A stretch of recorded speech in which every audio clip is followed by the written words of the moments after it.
ओम सर्वमंगल मांगल्ये शिवे सर्वार्थ साधिके शरण्ये त्र्यंबिके गौरी नारायणी नमोस्तुते। जय माता दी दोस्तों, आपके अपने चैनल धर्म साधना में आपका बहुत बहुत स्वागत है। माँ भगवती दुर्गा की कृपा आप और आपके पूरे परिवार पर सदा सर्वदा बनी रहे। दोस्तों, हरतालिका तीज का व्रत भाद्रपद मास की शुक्ल पक्ष की तृतीया तिथि को धारण किया जाता है। इस व्रत को सुहागिन महिलाएं धारण करती हैं और कुंवारी कन्याएं भी धारण करती हैं, क्योंकि शास्त्रों के अनुसार हरतालिका तीज का व्रत धारण करने से पति की आयु लंबी होती है, अखंड सौभाग्य की प्राप्ति होती है, पति पत्नी के रिश्तों में मधुरता आती है, दाम्पत्य जीवन सुखमय बना रहता है।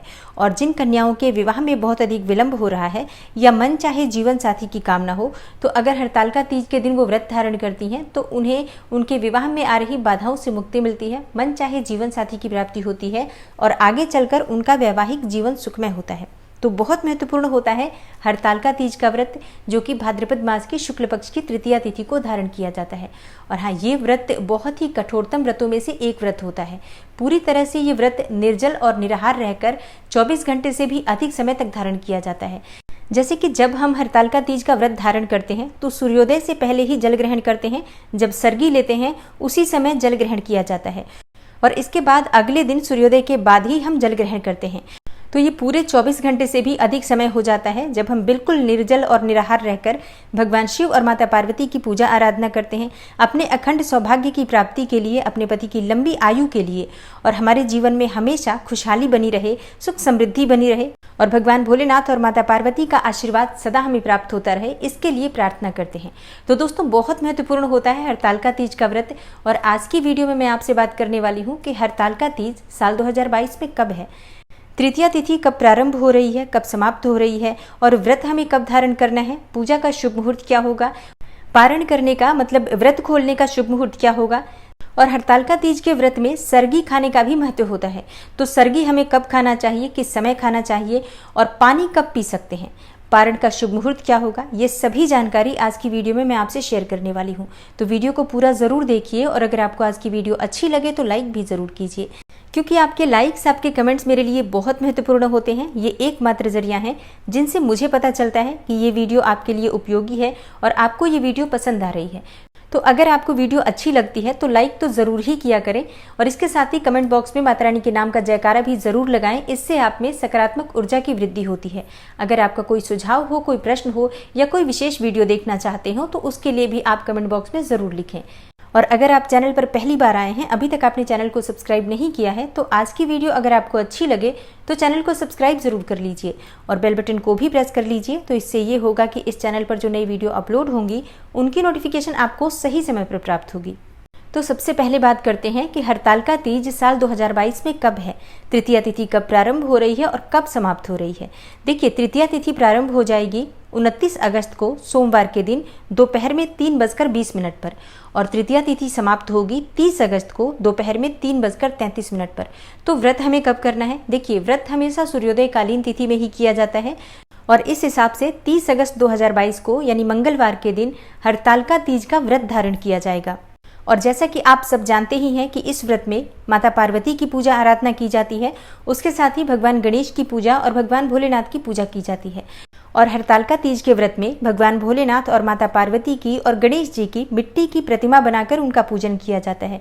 और शाम के समय प्रदोष काल में विशेष पूजा होती है। प्रदोष काल की जो पूजा होती है विधिवत माता पार्वती और भगवान भोलेनाथ की जाती है और इस पूजा की विधि मैं आपको आगे वीडियो में शेयर करूंगी कि किस प्रकार से विधिवत भगवान भोलेनाथ और माता पार्वती की हरतालिका तीज में आप पूजन कर सकते हैं। अगर आप मिट्टी की प्रतिमा बना पाते हैं तब तो बहुत अच्छी बात है, नहीं तो आप फोटो पर भी पूजा करते हैं। शिव पार्वती की जो फोटो होती है आप उस पर भी पूजा कर सकते हैं और आप चाहें तो मंदिर जाकर भी भगवान भोलेनाथ और माता पार्वती की पूजा कर सकते हैं।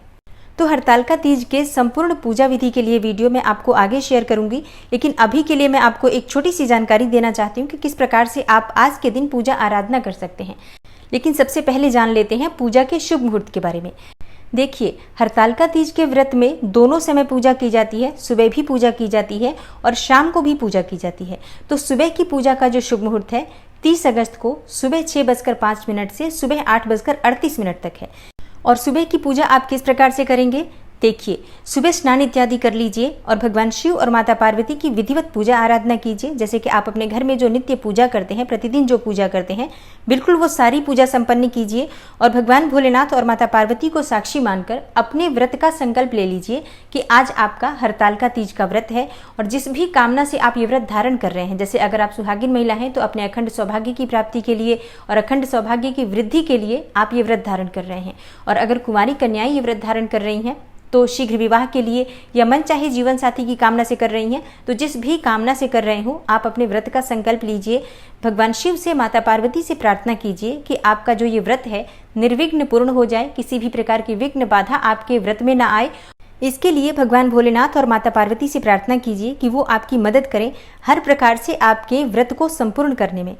क्योंकि देखिए, भगवान शिव और माता पार्वती के आशीर्वाद के बिना हम ये व्रत संपूर्ण नहीं कर सकते हैं। 24 घंटे से भी अधिक का समय होता है जब पूरी तरह से निर्जल रहकर ये व्रत धारण करना होता है, और गर्मी भी बहुत होती है। तो ऐसे में ये व्रत भगवान शिव और माता पार्वती की कृपा से निर्विघ्न पूर्ण हो जाए, इसके लिए भगवान से प्रार्थना कीजिए। और व्रत में, पूजा पाठ में किसी भी प्रकार की जाने अनजाने गलतियां हो जाती हैं, उसके लिए भगवान भोलेनाथ और माता पार्वती से क्षमा प्रार्थना कर लीजिए। अब आपका व्रत प्रारंभ हो जाता है। तो सुबह की पूजा वैसे तो बहुत साधारण होती है, लेकिन बहुत आवश्यक होती है, क्योंकि इस पूजा से हमें वो बल प्राप्त होता है जिससे हम इस व्रत को संपूर्ण कर पाते हैं। और इसके बाद पूरे दिन निर्जल हम रहते हैं। उसके बाद शाम के समय प्रदोष काल में विधिवत पूजा आराधना की जाती है, और शाम को प्रदोष काल की पूजा का शुभ मुहूर्त है 30 अगस्त को शाम 6:33 से रात्रि 8:51 तक। ये वो समय है जिस समय में आप विधिवत भगवान भोलेनाथ और माता पार्वती की पूजा करते हैं, उनका अभिषेक करते हैं, और इसी समय माता पार्वती को सुहाग की सामग्री अर्पित की जाती है, सिंदूर अर्पित किया जाता है, और अपने अखंड सौभाग्य की प्राप्ति के लिए, अखंड सौभाग्य की वृद्धि के लिए, दाम्पत्य जीवन को सुखमय बनाने के लिए माता पार्वती से आशीर्वाद मांगा जाता है। तो हरतालिका तीज में प्रदोष काल की पूजा विशेष रूप से बहुत महत्वपूर्ण होती है। हरतालिका तीज में पूरी रात्रि आप भगवान शिव और माता पार्वती की पूजा आराधना कर सकते हैं, क्योंकि शास्त्रों में हरतालिका तीज की रात्रि में जागरण का विधान बताया गया है। और कई स्थानों पर ऐसा होता भी है कि कई महिलाएं एक साथ एकत्र होती हैं और वहीं पर भगवान शिव और माता पार्वती की पूजा आराधना होती है, रात्रि जागरण होता है, मंगल गीत गाए जाते हैं, आरती गाई जाती है। तो ये बहुत महत्वपूर्ण होता है इस समय में रात्रि जागरण करना। लेकिन अगर आप अकेले रहते हैं तो ऐसे में आप अपने घर में शाम के समय प्रदोष काल में विधिवत माता पार्वती की और भगवान भोलेनाथ की पूजा कीजिए, और जितने समय भी आपसे संभव हो जाग करके माता पार्वती की आराधना करना चाहिए, उन्हें सिंदूर अर्पित करते रहना चाहिए। और अब जानते हैं कि हरतालिका तीज में पारण कब करना चाहिए, व्रत कब खोलना चाहिए। तो देखिए, इस व्रत में पारण अगले दिन ही किया जाता है। जैसे कि प्रातःकाल आप जल्दी उठ जाइए, स्नान इत्यादि करने के बाद भगवान शिव और माता पार्वती की पूजा की जाती है। उसके बाद जो भी आप दान करना चाहते हैं, दान की सामग्री निकाल दीजिए, किसी ब्राह्मण के निमित्त या सुहागिन स्त्री को भी दान किया जाता है आज के दिन। तो जिसे भी आप दान करना चाहते हैं और जो भी सामग्री आप दान करना चाहते हैं, वो सभी सामग्री आप निकाल कर रख दीजिए। उसके बाद आप अपना व्रत खोल सकते हैं। शुद्ध सात्विक भोजन बनाकर उसे ही ग्रहण करना चाहिए। किसी भी प्रकार से आज के भोजन में लहसुन प्याज का प्रयोग नहीं करना चाहिए। और हरतालिका तीज के व्रत में सरगी खाने का विशेष महत्व होता है। तो जानते हैं कि हरतालिका तीज में सरगी खाई कब जाती है। देखिए, हरतालिका तीज में सरगी खाने का जो समय होता है ब्रह्म मुहूर्त का समय होता है। जैसे कि सुबह 3 बजे से 5 बजे तक के बीच का जो समय होता है, इसे ही ब्रह्म मुहूर्त काल कहा जाता है। और इसके बाद सूर्योदय काल प्रारंभ हो जाता है। तो आप सुबह ब्रह्म मुहूर्त में अपनी सरगी पूर्ण कर लीजिए। सरगी में आप क्या खा सकते हैं? आप फल खा सकते हैं, जूस ले सकते हैं, दूध ले सकते हैं, क्योंकि निर्जल और निराहार रहना होता है हमें हरतालिका तीज का व्रत। तो ऐसी चीज लेनी चाहिए जिससे कि प्यास कम लगे या प्यास ना लगे। तो इस समय में आप जितनी अधिक लिक्विड चीजें लेते हैं उतना ही अच्छा रहता है। वैसे कई जगह पर ऐसा भी नियम होता है कि सुबह के समय अन्न खाना आवश्यक होता है। तो ऐसे में भी आप थोड़ा सा कुछ भी अन्न लीजिए। कोई भी तली हुई चीज़ या बहुत ज़्यादा मीठी चीज़ें आपको सुबह नहीं खानी चाहिए, क्योंकि कोई भी तली हुई या मीठी चीज़ अगर आप खाते हैं तो आपको दिन में प्यास बहुत लगेगी और आप पानी के बिना निर्जल नहीं रह पाएंगे। और अब जानते हैं कि क्या सरगी का कोई विशेष नियम होता है, किस प्रकार से सरगी लेनी चाहिए। तो देखिए, सरगी के लिए सबसे पहले आवश्यक है समय पर उठ जाना। तो आप अलार्म लगा लीजिए ताकि आप समय पर उठ पाएं। और इसके बाद आप ब्रश कर लीजिए। दांतों में ब्रश करना आवश्यक है, क्योंकि ब्रश कर लेंगे तो दांत में अगर कुछ भी अन्न इत्यादि लगा हो तो वो निकल जाता है। तो आप दांत ब्रश कर सकते हैं। इसके अलावा कई स्थानों पर ऐसा होता है कि सरगी खाने से पहले स्नान करना भी आवश्यक होता है, लेकिन ये नियम हर जगह लागू नहीं होता है। अगर आपके यहाँ ऐसी परंपरा है कि स्नान करने के बाद ही आप सरगी लेते हैं तो आप स्नान कर सकते हैं। और अगर ऐसी कोई विशेष परंपरा आपके परिवार में नहीं है तो आप बिना स्नान किए भी हाथ पांव मुंह धोकर और सरगी खा सकते हैं। तो जैसे भी आपके परिवार की परंपरा है, आपको उसके अनुसार ही व्रत धारण करना चाहिए, क्योंकि जो ये व्रत होते हैं ये सभी व्रत हमारे बुजुर्गों ने बनाए हैं, उनके ही बनाए हुए नियम हैं और हमें अपनी तरफ से पूरा प्रयास करना चाहिए कि हम उन नियमों का पूरी तरह से पालन कर सकें, जिससे कि व्रत में हमारे पूर्वजों का भी आशीर्वाद हमें प्राप्त हो। और अब कई लोगों का प्रश्न आता है कि क्या हम इस व्रत में जल ग्रहण कर सकते हैं। तो देखिए, हरतालिका तीज के व्रत के नियम के अनुसार इस व्रत में पूरी तरह से निर्जल रहा जाता है। लेकिन अगर आप 24 घंटे तक निर्जल नहीं रह पाते हैं, स्वस्थ नहीं हैं या फिर निर्जल रहने में असमर्थ पा रहे हैं खुद को, तो ऐसे में आप शाम की पूजा के बाद, जो प्रदोष काल की पूजा होती है, उसके बाद आप जल ग्रहण कर सकते हैं, या फिर आप रात्रि में 12 बजे के बाद भी जल ग्रहण कर सकते हैं। मतलब अपनी तरफ से आप पूरा प्रयास कीजिए कि आप जितना अधिक समय तक निर्जल रह पाते हैं।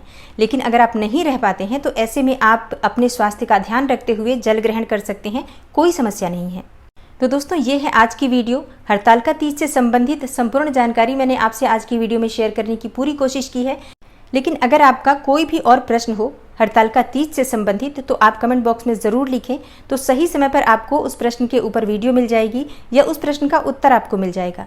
और आज की ये वीडियो अगर आपको अच्छी लगी हो तो वीडियो को लाइक ज़रूर कीजिए और शेयर भी ज़रूर कीजिए फैमिली फ्रेंड्स के साथ। चैनल पर पहली बार आए हैं, अगर अभी तक आपने चैनल को सब्सक्राइब नहीं किया है तो आज की वीडियो अगर आपको अच्छी लगे तो चैनल को सब्सक्राइब ज़रूर कर लीजिए और बेल बटन को भी प्रेस कर लीजिए। तो इससे ये होगा कि इस चैनल पर जो नई वीडियो अपलोड होंगी उनकी नोटिफिकेशन आपको सही समय पर प्राप्त होगी। मैं मिलती हूँ आपसे अगली वीडियो में, तब तक के लिए नमस्कार।